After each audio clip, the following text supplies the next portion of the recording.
राष्ट्र शिक्षक पात्रता परीक्षा 2026 या परीक्षेसाठी बालमानसशास्त्रावरील अतिसंभाव्य प्रश्न आज आपण अभ्यासणार आहोत. पहिला प्रश्न आहे, मस्तिष्क ग्रंथीतून स्रवणाऱ्या वाढ हार्मोनचे बाल्यावस्थेत अतिस्रवण झाल्यास खालीलपैकी कोणता परिणाम दिसून येतो? मस्तिष्क ग्रंथी म्हणजे पिट्युटरी ग्लॅंड आणि वाढ संप्रेरक म्हणजे ग्रोथ हार्मोन. ऑप्शन्स आहेत मायक्सिडिमा, अॅक्रोमेगली, जायगॅन्टिझम, क्रेटिनिझम. मायक्सिडिमा आणि क्रेटिनिझम ह्यांचा याच्याशी संबंध नाही, कारण थायरॉइड ग्रंथीशी संबंधित असलेले हे परिणाम आहेत. अॅक्रोमेगली आणि जायगॅन्टिझम ह्याचा ग्रोथ हार्मोनशी संबंध आहे. मस्तिष्क ग्रंथीतून स्रवणारे ग्रोथ हार्मोन किंवा वाढ संप्रेरक हे प्रौढावस्थेमध्ये अधिक स्रवले गेले तर अॅक्रोमेगली हा परिणाम दिसून येतो. अॅक्रोमेगलीमध्ये प्रौढांची त्वचा जाड होते, नाक जाड होतं, त्यानंतर व्यक्ती जाड होतात, चेहरा जाड होतो. त्यानंतर हे संप्रेरक जर बाल्यावस्थेमध्ये अतिस्रवण झाले तर जायगॅन्टिझम हा परिणाम दिसून येतो. जायगॅन्टिझम मध्ये मुलाची वाढ झपाट्याने वाढते आणि मूल वयापेक्षा अधिक मोठं दिसू लागतं. त्यामुळे जायगॅन्टिझम इज द करेक्ट आन्सर. दुसरा प्रश्न, इंग्रजी टंकलेखन शिकलेल्या विद्यार्थ्यास संगणकावरील डेटा एंट्री शिकणे सोपे जाणे हे कोणत्या प्रकारच्या अध्ययन संक्रमणाचे उदाहरण आहे? इंग्रजी टंकलेखन आणि डेटा एंट्री एका प्रकारच्या अध्ययन परिस्थितीमध्ये शिकलेले ज्ञान दुसऱ्या प्रकारच्या अध्ययन परिस्थितीमध्ये जर उपयोगी पडत असेल तर त्याला धन संक्रमण असं म्हणतात, पॉझिटिव्ह लर्निंग ट्रान्सफर. त्यामुळे 3 इज द करेक्ट आन्सर. विद्यार्थी शिक्षेच्या भीतीमुळे अभ्यास करतो हे कोणत्या प्रकारच्या प्रेरणेचे उदाहरण आहे? प्रेरणा 2 प्रकारच्या आहेत, अंतर्गत प्रेरणा आणि बाह्य प्रेरणा. विद्यार्थी बाहेरच्या भीतीमुळे किंवा बाहेरच्या प्रलोभनामुळे एखादी गोष्ट करत असेल तर ती बाह्य प्रेरणा असते, म्हणजे हे बाह्य प्रेरणेचे उदाहरण आहे. स्वतःच्या भावनांवर नियंत्रण ठेवून सामाजिक संबंध परिणामकारक बनवण्याच्या क्षमतेस डॅनियल गोलमन यांनी काय म्हटले आहे? डॅनियल गोलमन यांचा भावनिक बुद्धिमत्तेचा सिद्धांत प्रसिद्ध आहे. त्यांनी भावनिक बुद्धिमत्तेची व्याख्या केली आहे की स्वतःच्या भावनांवर नियंत्रण ठेवून सामाजिक संबंध परिणामकारक बनवण्याची क्षमता म्हणजे भावनिक बुद्धिमत्ता. त्यामुळे second is the correct answer. विद्यार्थ्याला विज्ञान शाखा आवडते परंतु ती कठीण वाटत असल्याने तो निर्णय घेऊ शकत नाही, हा कोणत्या प्रकारचा संघर्ष आहे? मानसिक संघर्ष किंवा मेंटल कॉन्फ्लिक्ट वरचा हा प्रश्न आहे. 4 प्रकारचे मेंटल कॉन्फ्लिक्ट्स आहेत, हवे संघर्ष, नको संघर्ष, हवे नको संघर्ष, दुहेरी हवे नको संघर्ष. आता या ठिकाणी विज्ञान शाखा आवडते म्हणजे हवी आहे, पण ती कठीण वाटते म्हणजे ती नको सुद्धा आहे, म्हणजे third is the correct answer, हवे नको संघर्ष, अप्रोच अव्हॉइडन्स कॉन्फ्लिक्ट. अक्षरे व अंक उलटसुलट वाचणे हे कोणत्या अध्ययन क्षमतेचे लक्षण आहे? ऑप्शन्स आहेत डिस्ग्राफिया, डिस्लेक्सिया, डिस्कॅल्कुलिया, ADHD. डिस्ग्राफिया म्हणजे लिहिताना अडचण येते, डिस्लेक्सिया म्हणजे वाचताना अडचण येते, डिस्कॅल्कुलिया म्हणजे मॅथमॅटिकल ऑपरेशन्स करताना अडचण येते. ह्या 3 जे आहेत या लर्निंग डिसॅबिलिटीज म्हणजे अध्ययन क्षमता आहेत.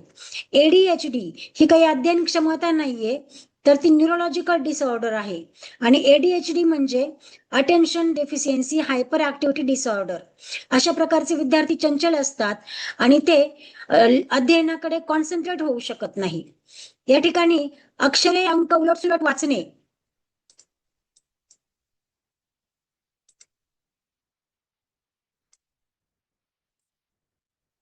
अशा प्रकारचा अध्ययन अक्षमता आहे, तर ती वाचण्याशी निगडित आहे, म्हणून dyslexia is the correct answer.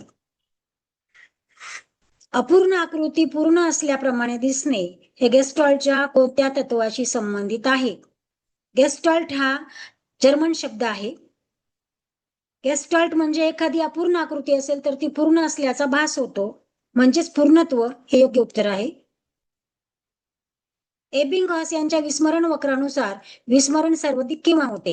Ebbinghaus यांच्या विस्मरण वक्रानुसार विस्मरण हे प्रारंभी सर्वाधिक होते. कृतीतून शिकणे लर्निंग बाय डुईंग या तत्वाचा पुरस्कार कोणी केला? कृतीतून शिकणे लर्निंग बाय डुईंग या तत्वाचा पुरस्कार जॉन डुई यांनी केला.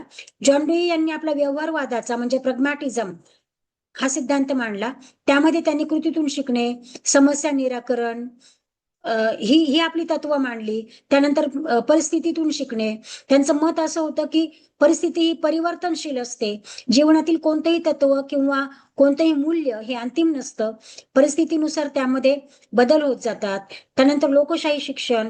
त्यांच्या मते शाळा हा छोटासा समाज आहे, ज्यामुळे विद्यार्थ्याचं सामाजिकरण होतं. या ठिकाणी बाकीचे 3 ऑप्शन्स जे आहेत, त्यामध्ये रुसो यांचा जो सिद्धांत आहे, तो मानवी स्वातंत्र्य, लोकशाही आणि निसर्गातून शिक्षण यावर आधारित आहे. फ्रॉबेल यांना बालोद्यान पद्धती यांनी विकसित केली. त्यांना किंडरगार्टनचे जनक असं म्हटलं जातं. आणि पेस्टॉलॉजी यांचा सिद्धांत 3H वर आधारित आहे. 3H म्हणजे हेड, हार्ट आणि हँड. त्यांच्यामध्ये विद्यार्थ्यांना कृतीतून विचार करायला शिकवणं म्हणजे हेड. हार्ट म्हणजे विद्यार्थ्यांना प्रेम, माया, आपुलकी या गोष्टी शिकवणं म्हणजे हार्ट. आणि तिसरा H आहे हँड. हँड म्हणजे विद्यार्थ्यांना कृतीयुक्त शिक्षण देणं. अशा प्रकारे 3H हा सिद्धांत त्यांनी मांडला. अपयशाचे खापर परिस्थितीवर फोडणे ही कोणती संरक्षण यंत्रणा आहे? मानसिक ताणतणाव यातून स्वतःचा बचाव करण्यासाठी मानसिक संरक्षण यंत्रणा असतात.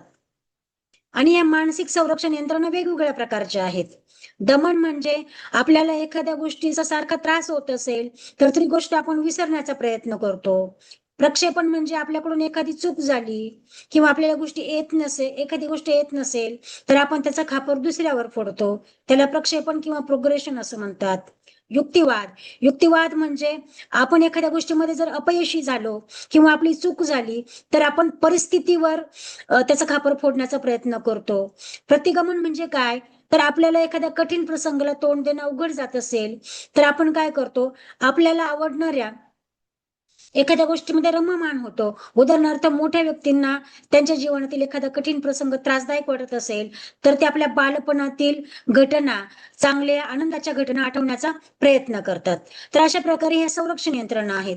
या ठिकाणी अपयशाचे खापर परिस्थितीवर फोडणे म्हणजे युक्तिवाद ही संरक्षण यंत्रणा आहे. या ठिकाणी अपयशाचं खापर परिस्थितीवर फोडणं म्हणजे तार्किक कारण देणं की त्यावेळेला परिस्थिती अशी होती, तशी होती, याला युक्तिवाद असं म्हणतात. त्यामुळे 3 इज द करेक्ट आन्सर. उद्दीपक व प्रतिसाद यांचा संबंध दृढ झाल्यास अध्ययन घडते हे मत कोणत्या पंथाचे आहे? उद्दीपक आणि प्रतिसाद. गॅस्टॉल्ट यांचं हे मत नाहीये.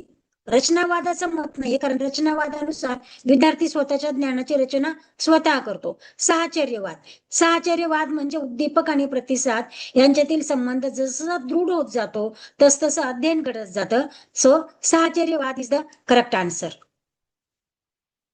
डॉक्टर आर्मस्ट्रॉंग यांच्या अध्ययन संक्रमण उपपत्तीनुसार अध्ययन संक्रमण कोणत्या घटकांवर अवलंबून असते?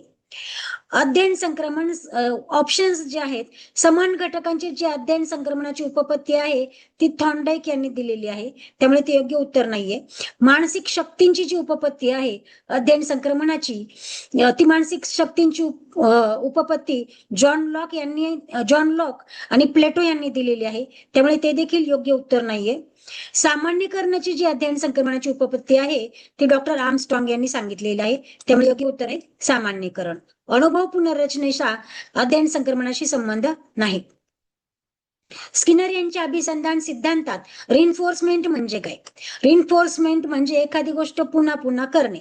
ऑप्शन्स आहेत शिक्षा, प्रतिसाद बंद करणे, प्रतिसाद दृढ करणे, विस्मरण घडवणे. प्रतिसाद दृढ करणे हे योग्य उत्तर आहे, ऑप्शन 3.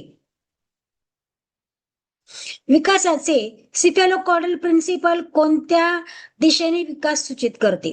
ऑप्शन्स आहेत जवळून दूर, डोक्याकडून पायाकडे, बाहेरून आत, मोठ्या स्नायूकडून लहान स्नायूकडे. बघा, जवळून दूर, डोक्याकडून पायाकडे, मोठ्या स्नायूकडून लहान स्नायूकडे हे कोणत्याही विकासाच्या अवस्थेमध्ये घडत नाही.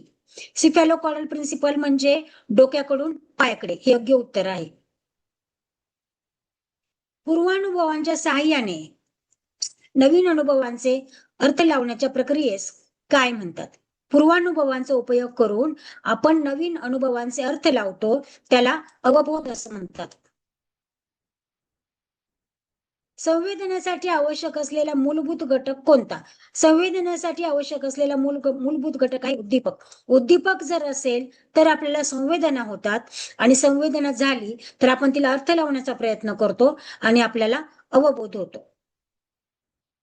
प्रतिमा निर्मितीसाठी खालीलपैकी कोणती प्रक्रिया आवश्यक असते? ऑप्शन्स आहेत परिपक्वता, पूर्वानुभव, अनुवंशिकता, प्रेरणा. पूर्वानुभव. आपल्याला पूर्वीचा एखादा अनुभव असेल तर ती प्रतिमा आपल्या डोळ्यासमोर येणे आपल्याला शक्य होते, आणि आपण प्रतिमा त्या गोष्टीची तयार करू शकतो.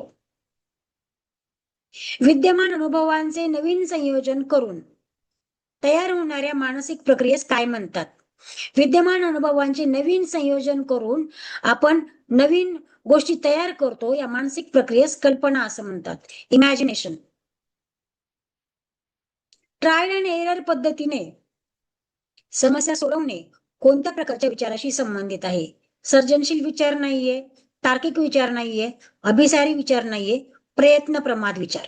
ट्रायल अँड एरर मेथड म्हणजे प्रयत्न प्रमाद विचार, आणि हा जो विचार आहे हा एडवर्ड थॉर्नडाईक यांनी दिलेला आहे. अध्ययनाची प्रक्रिया परिणामकारक होण्यासाठी खालीलपैकी कोणता घटक सर्वाधिक महत्वाचा आहे? ऑप्शन्स आहेत वय, प्रेरणा, लिंग, उंची. प्रेरणा, मोटिवेशन. मोटिवेशन असेल तर अध्ययनाची प्रक्रिया अधिक परिणामकारक होते. गिलफर्ड यांच्या बुद्धी संरचना प्रतिमानात किती घटकांचा समावेश आहे? गिलफर्ड यांनी आपले जे काही बुद्धीचे प्रतिमान दिलेले आहे किंवा सिद्धांत मांडलेला आहे त्याला मल्टीफॅक्टर थेअरी असं म्हणतात. आणि 1967 मध्ये त्यांनी जी आपली बुद्धी संरचनेची आकृती दिली त्यामध्ये 120 घटक होते. त्यानंतर त्यांनी त्यामध्ये बदल केले, 150 घटक दिलेत, आणि त्यानंतर 1980 मध्ये त्यांनी बुद्धीचे नवीन मॉडेल तयार केले. त्या मॉडेलमध्ये टोटल 180 घटक आहेत. So 4th is the correct answer. विकास हा परिपक्वतेवर आधारित असतो, हे मत कोणाचे आहे? विकास हा परिपक्वतेवर आधारित असतो, हे मत गेसेल यांचे आहे. इथे स्किनर यांचा अभिसंधान सिद्धांत आहे, पिएजे यांच्या संज्ञानात्मक विकासाचा सिद्धांत आहे, कोहलर यांचा नैतिक विकासाचा सिद्धांत आहे. त्यामुळे हे 3 ऑप्शन आपोआपच कट होतात आणि उत्तर आहे गेसेल. मानसिक शक्तींच्या सरावाद्वारे अध्ययन संक्रमण घडते असे कोणत्या उपपत्तीमध्ये मांडले जाते? समान घटक उपपत्तीमध्ये नाहीये, सामान्यीकरण उपपत्तीमध्ये नाहीये, औपचारिक अध्यापन उपपत्तीमध्ये आहे. मानसिक शक्ती जितक्या आपल्या स्ट्रॉंग होतील तितकं आपलं अध्ययन संक्रमण अधिक होतं आणि पुढच्या शिकण्यामध्ये मानसिक शक्तींचा उपयोग होतं, असं औपचारिक अध्यापन पद्धतीमध्ये मांडलेलं आहे. त्यामुळे योग्य उत्तर आहे औपचारिक अध्यापन पद्धती. थॉर्नडाईक यांच्या मते अध्ययन संक्रमण कोणामुळे घडते? थॉर्नडाईक यांच्या मते अध्ययन संक्रमण हे समान घटकांमुळे होते. 2 अध्ययन परिस्थितीमध्ये जर काही घटक समान असतील तर अध्ययन संक्रमण होते. फ्राइड यांच्या मते व्यक्तिमत्वाचा नैतिक घटक कोणता? फ्राइड यांची जी व्यक्तिमत्वाचा सिद्धांत आहे त्यामध्ये त्यांनी 3 महत्वाचे घटक सांगितले आहेत, ईड, इगो आणि सुपर इगो. लिबिडो म्हणजे सेक्स ड्राईव्ह. त्यांच्या व्यक्तिमत्वाचा जो नैतिक घटक आहे तो आहे सुपर इगो. मानवी विकास हा अनुवंश व परिसर यांच्या आंतरक्रियेचा परिणाम असतो, हे मत कोणत्या दृष्टिकोनाशी संबंधित आहे? ऑप्शन्स आहेत एकांगी दृष्टिकोन, परिपक्वतावाद, समन्वयवादी दृष्टिकोन, व्यवहारवाद. समन्वयवादी दृष्टिकोन, this is the correct answer. Pavlov यांचा अभिसंधान प्रयोगामध्ये घंटेचा आवाज हा कोणत्या प्रकारचा उद्दीपक आहे? ऑप्शन्स आहेत नैसर्गिक उद्दीपक, अनुकूल उद्दीपक, कृत्रिम उद्दीपक, प्रतिक्षिप्त उद्दीपक. तर कृत्रिम उद्दीपक आहे. घंटेचा आवाज हा कृत्रिम उद्दीपक आहे. अध्यापन प्रक्रियेमध्ये फीडबॅकचे मुख्य कार्य काय असते? ऑप्शन्स आहेत नियंत्रण करणे, शिक्षा देणे, अध्ययनाचे मूल्यमापन व सुधारणा करणे, अभ्यासक्रम पूर्ण करणे. अध्ययनाचे मूल्यमापन करणे व सुधारणा करणे. फीडबॅक कशासाठी घेतला जातो? की विद्यार्थ्यांना किती समजलं, किती नाही समजलं, या पद्धतीने फीडबॅक घेतला जातो, म्हणजे विद्यार्थ्यांनी केलेल्या अध्ययनाचे मूल्यमापन केले जाते आणि ज्या गोष्टी विद्यार्थ्यांना समजलेल्या नाहीत त्या दुसऱ्या पद्धतीने शिकवण्यासाठी अध्यापनामध्ये सुधारणा केली जाते. म्हणून 3 इज द करेक्ट ऑप्शन. अशा प्रकारे ज्या काही 2013-14 पासूनच्या क्वेश्चन पेपर्स आहेत टीईटीच्या, तर 2025 पर्यंत प्रत्येक प्रश्नपत्रिकेमध्ये कोणत्या टॉपिकवर प्रश्न विचारलेला आहे ते सगळेच टॉपिक कंपाईल करून त्या प्रत्येक टॉपिकवर प्रश्न केलेला आहे आणि हे संभाव्य प्रश्न तयार झालेले आहेत. हे सगळे प्रश्न तयार करा आणि असं गृहीत धरा की या ठिकाणी जे काही 28 प्रश्न आहेत ते 28 प्रश्न हे वेगवेगळ्या टॉपिक्सवर विचारले गेलेले आहेत. ते टॉपिक्स तयार करा आणि हे 28 प्रश्न तयार करा. या प्रश्नांमध्ये जे काही इतर ऑप्शन्स आलेले आहेत त्या इतर ऑप्शन्सच्या अनुषंगाने कोणत्या प्रकारचे प्रश्न विचारले जाऊ शकतात ही देखील तुमची तयारी होईल, कारण ते सगळे ऑप्शन्स मी एक्सप्लेन केलेले आहेत. पुढच्या व्हिडिओमध्ये आपण पुन्हा एकदा याच ऑप्शन्स पैकी काही कॉन्सेप्ट घेऊन पुन्हा त्या कॉन्सेप्टवर कोणत्या प्रकारचे प्रश्न विचारले जातील ते अभ्यासणार आहोत. तोपर्यंत हे सगळे 28 प्रश्न आणि ते कॉन्सेप्ट तयार करा, म्हणजे तुम्हाला लक्षात येईल की कोणत्या कॉन्सेप्टवर कोणत्या प्रकारे प्रश्न विचारले जाऊ शकतात. तोपर्यंत सर्वांना नमस्कार आणि व्हिडिओ जर उपयुक्त वाटत असेल तर आपल्या मित्रमैत्रिणींना पाठवा. थँक्यू.